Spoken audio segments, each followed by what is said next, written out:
रडणाऱ्या त्या लेकराने डोळे पुसले आणि जमिनीकडे पाहायला लागला. काहीतरी चुकलंच असेल म्हणे.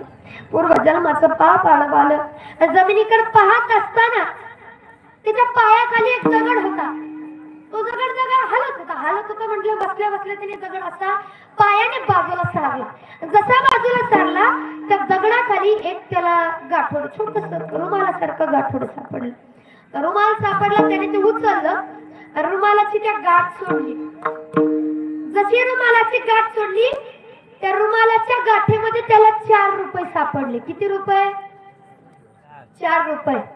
मनाचा मोठेपणा एवढा असावा. मी का म्हटलंय का 4 रुपये सापडले एवढा आनंदी झाला. अरे परिस्थितीने जरी गरीब असला ना तरी मनाने श्रीमंत होता, लाचार नव्हता तो.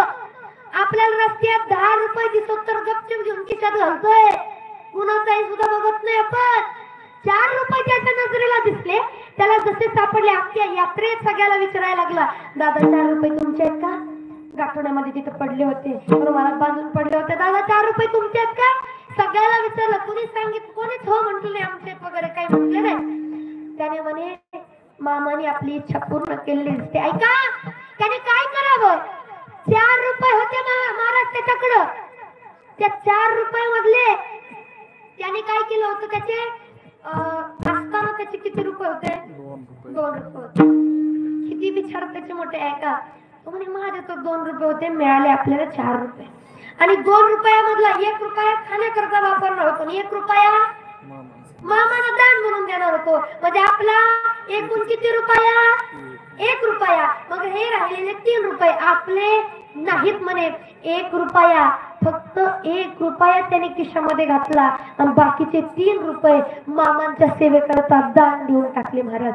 आणि मला सांगायचं एक, त्याने अंतःकरणातून हाक मारली तर मामाने 2 रुपयाच्या जागी 4 रुपये दिले. मग आपण अंतःकरणातून हाक मारल्यानंतर आपल्या समोर मामा काय येणार नाही, आल्याशिवाय राहणार नाही. अंतःकरणातून हाक मारता आली पाहिजे. आणि हाक का मारावी?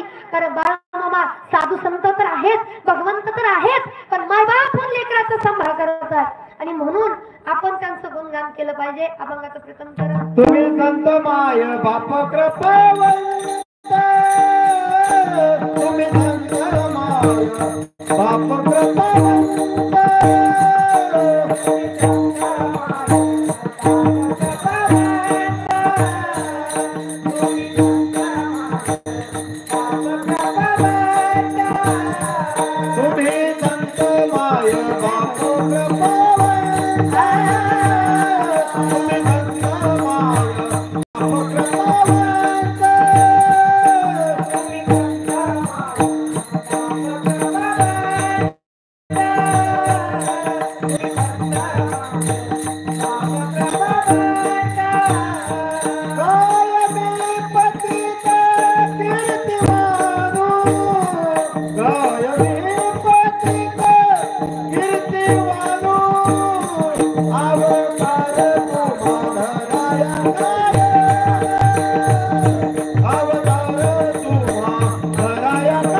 संत माय बाप कृपावंत, कायमी पतित कीर्तिवान.